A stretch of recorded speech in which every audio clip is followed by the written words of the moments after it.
Hello everyone! Welcome back to my YouTube channel. So as you can see guys, yung highlight ng aming video na say goodbye to the building. Dahil ang aming condo guys, it is sold already. So it's time to move out in this place. Medyo masakit sa feelings na iiwan namin yung condo dahil ito talaga yung pinaka-favorite namin na bahay.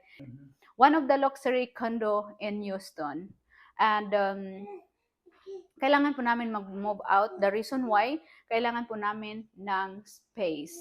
Dahil may anak na po kami, so hindi talaga itong practical ang bahay na ito. If you are single and you only a couple, this is the best condo ever. This is not good for the big family. So my husband lived here for 15 years.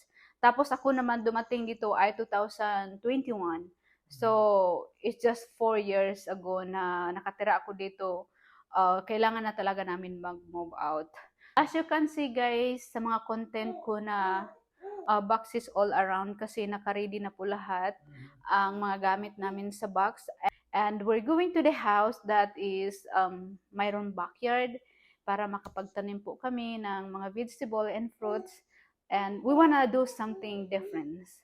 And also my husband wanna move out dahil gusto niya talaga magtanim ng mga vegetable and mga fruits sa backyard namin. And also good for our dog. And also we will update you when we move to the new house, and I will film it all around and we're gonna upload on our YouTube channel. Thank you for watching guys, and bye! Kunti lang po talaga mga gamit namin guys. We don't have a lot of stuff na idalhin doon sa bagong bahay. Itong sofa ni Habi, itatapon po niya.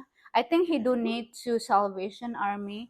Tapos ito lang po yung yung mga box na nasa kusina galing. Ito ang guest room ni Habi. Ito yung closet. O di ba, maliit lang po talaga. Wala ko masyadong paglagyan ng mga gamit. Tapos the reason why also guys we have to move kasi yung room ni Micaela at office ni Habi ay magkasama is not really good. And wala si Habi privacy sa kanyang office, and also Micaela doesn't have any room her own. So, ito po yung very crowded po talaga guys. Sobrang crowded. Sobrang crowded. At ito po yung mga books ni Habi na impake ko na. Ayan. Sobrang sobrang liit ng guest room. So that's all for today's video. Thank you guys and bye-bye.